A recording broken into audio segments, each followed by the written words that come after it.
Johnson government has started to accelerate, got the vaccine passports through Parliament. They're threatening vaccine mandates. Now yesterday, they're threatening another lockdown, which is completely insane.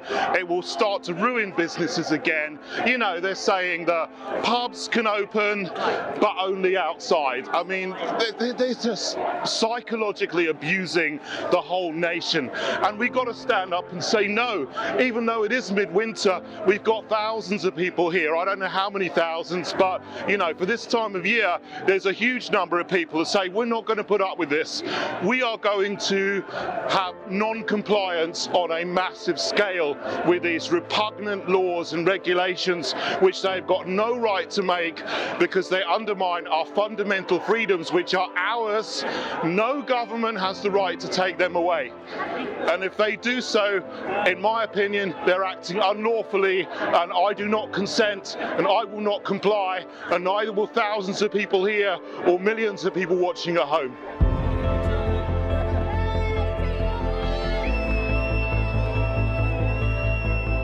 The power is in the hands of the people. We don't have to comply with this. We don't have to comply with getting the NHS COVID pass. We don't have to comply with their demands that we stay away from our friends and family. They've got no right to tell us to do that. Right now, in the immediate future, we've got to say, no, we're not going to comply.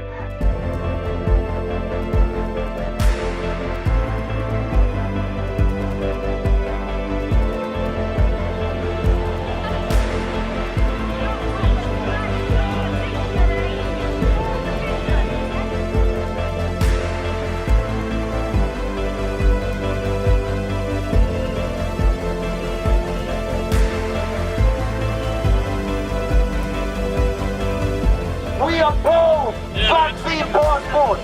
We stand for freedom and choice. We are the people. We are the power. We are the 99%. Stand up! Enough is enough!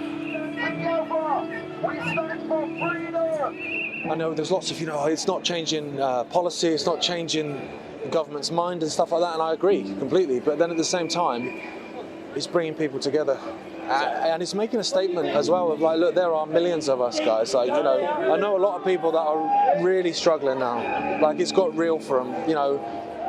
They're looking down the barrel of a gun basically in terms of their lives, their jobs, everything. And so to be able to come to someone like this and be like, I'm not on my own. There's so many of us, and I just feel like it's a battery recharge for people that they can go back into their communities and feel, actually no, I'm not complying with this, and I think that's vital.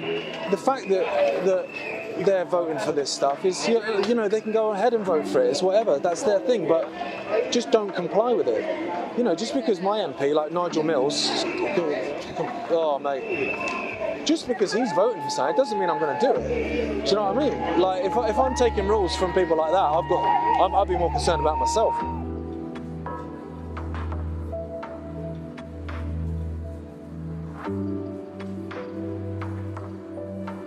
We're at that point now that basically, what's the worst that can happen? Like, genuinely, what's the worst that can happen? And someone will say, do you know what, well, they could take you, they could kill you, and it's like, but if you comply and sell your soul and sell out everything that you are, you're dead already anyway. That's how I see it. Yeah. If I rolled up my sleeve now and went, go on then, I want to go to Magaluf, actually can't think of anything worse, but then I'm dead already. What's the point,